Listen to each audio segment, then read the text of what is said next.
Alright, now the story of Kung Fu Panda 2 is very, very simple. I know I say that a lot, but it really is simple.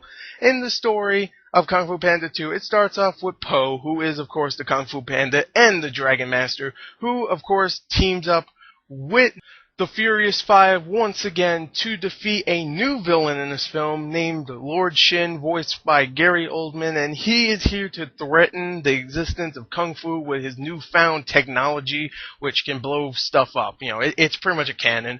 It is a canon, really. Back in the day, not saying that this actually happened, you know, I don't think pandas and snakes can fight, but whatever. Back in the day, you know, when cannons were first built, it was pretty revolutionary. You know, Chinese people were like, whoa, wee, and we blew them up. That's exactly how it happened. Don't quote me. And yeah, they're pretty much out there to stop him again.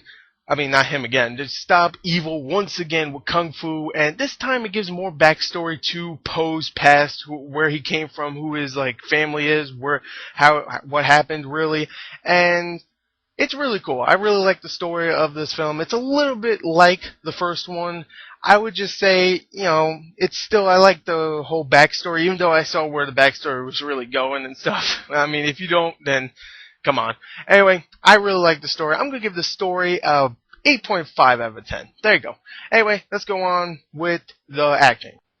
Alright, now the acting, or I should say voice acting, of the film, yet again, just like the first one, was great. It really was. I would even say it's amazing. It really is. The one thing I would say about the voice acting in the film, there is a lot of it, so that means there's not that much that a lot of these voice actors can do, really. It's because it's a pretty short movie, and there's a lot of them, alright? I'm going to go down the list. Of course, you have Jack Black, who does, once again, a great job voicing Po, the main character. He brings a lot of charm to the character. He does great with the comedic and even the dramatic parts. And, you know, I think Jack Black, overall, is just a fantastic voice actor. Maybe not actor, but voice actor, definitely. You have some new voice actors in the film, like Gary Oldman, who plays the villain Lord Shen, and he does great. Gary Oldman's always great as a voice actor and as a villain, and he does great here. Jean-Claude Van Damme comes in, pretty short role, but I just wanted to mention Jean-Claude Van Damme's in the film. Yay, cool. Michelle Yeoh comes in as the soothsayer. She doesn't come in, she voices in, and she voices the soothsayer who comes in, you know, helps Po out with his backstory and stuff, blah, blah, blah. And those are really the newest additions to the movie. You also have Dennis Haysbert, who you'll probably recognize from, I think, the Allstate commercials. You know, Allstate stand guy, not the freaking, oh, I'm Mayhem guy, I'm white and kooky. But well, I love that guy though. So he plays on Master Ox. So Oxen. Sorry. And he, you know, whatever, he does good.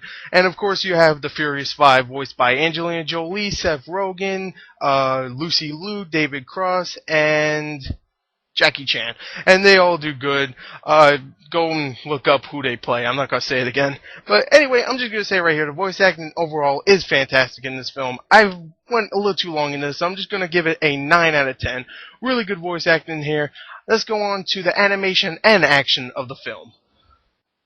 Alright, now the action and animation of the film. Let's talk about the action first. The action in the film is, I'm just going to say, spectacular. The thing about the action is there's not as much as there was in Kung Fu Panda 1, which is a minus because Kung Fu Panda 1 was pretty much action-packed. It was comedic, it was more action-packed, and less with the drama. In this, it's more dramatic with some of the stuff about Po's background, and that kind of hurts the action definitely because there's not as much, but when the action definitely picks up, it definitely picks up because it's badass, it's choreographed really, really good, really, really good. It's very well choreographed, and I loved the action when there was some. I mean, there was a lot, don't get me wrong, but just not as much as Kung Fu Panda 1, and it was really choreographed really well and animated fantastically. Now let's talk about the animation, of course.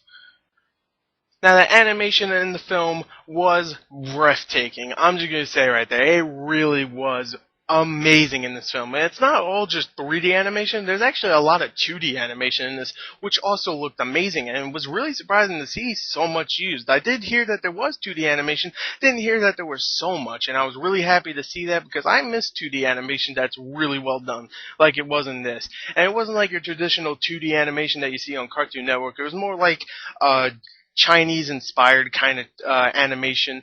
And it looked really, really good. And it definitely ran seamlessly into the 3D animation. And the 3D animation, not saying, I'm not going to stick with the 2D. The 3D animation looked amazing. I mean, the scenery looked great. The animations for the characters looked good. The texturing for, like, the fur for the animals and just even stuff like the ground looked great. And overall, the action and the animation was breathtaking. The only thing I have to complain about in the action was that there wasn't as much as Kung Fu Panda 1. So I'm going to give it all together a 9.5 out of 10. I would even want to give it a 10, but because of action, 9.5 out of 10. Let's go on with the entertainment and wrap this review up. Alright, now the entertainment for Kung Fu Panda 2, I'm just going to say, I was thoroughly entertained by Kung Fu Panda 2. I went in there thinking it was going to be disappointing and not as good as the first one. And it was not as good as the first one, but it was definitely not disappointing. It was very fun. The voice acting was great. The animation was superb. And the action was very, very well done. And I'm just going to say, I really did love this film. And I'm going to give the entertainment a 9 out of 10. And I'm going to give the movie an overall score of a 36 out of a 40. So there you go. Check this film out. It is great. And also look forward to my Hangover Part 2 review tomorrow. Thank you. There it is. 36 out of a 40. Check this film out because it is great. Thank you and goodbye.